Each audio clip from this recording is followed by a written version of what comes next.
La querelle entre le prince Harry et son père le prince Charles est source d'inquiétude pour la reine Elisabeth II. Alors que les réconciliations ne semblent toujours pas à l'ordre du jour, comme le rapporte The Sun, la reine aurait perdu son sang-froid face au manque de bonne volonté du duc de Cornouailles pour entretenir des meilleurs rapports avec son fils. La monarque reprocherait au mari de Camilla Parker Bowles son attitude infantile, puisque ce dernier laisserait passer sa fierté personnelle avant les intérêts de la monarchie. Elisabeth II sent que le prince Charles fait passer sa fierté avant le meilleur intérêt de la monarchie. Elle a assez de choses à gérer la perte de son mari. Si est-il un drame dont elle peut se passer, a fait savoir une source à US Weekly.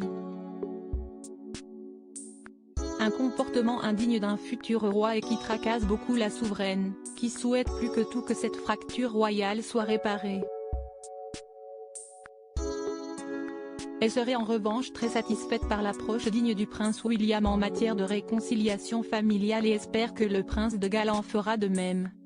Harry et William, note de la rédaction, ne sont certainement pas au point où ils parlent régulièrement, mais William veut faire preuve de maturité. Il croit que pour réparer les dégâts et les destructions de l'interview d'Harry, la meilleure approche est de garder les choses cordiales avec son frère plutôt que d'attiser les flammes et de riposter avec une attitude similaire.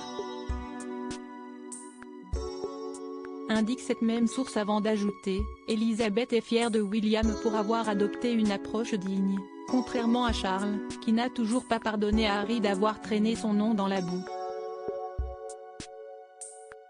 Des tensions apaisées pour l'anniversaire d'Archie. S'il est déçu par les Sussex depuis leur interview avec Oprah, le prince Charles a tout de même fait bonne figure pour l'anniversaire du petit Archie ce jeudi 6 mai, en adressant un tendre message à son petit-fils. Un signe que les tensions pourraient s'apaiser?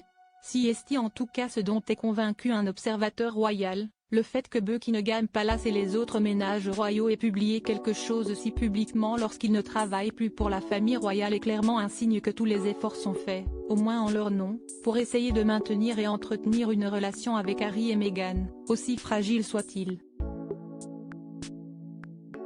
Afin de renouer le contact avec son père, le prince Harry, lui, aurait d'ailleurs envoyé une lettre très personnelle.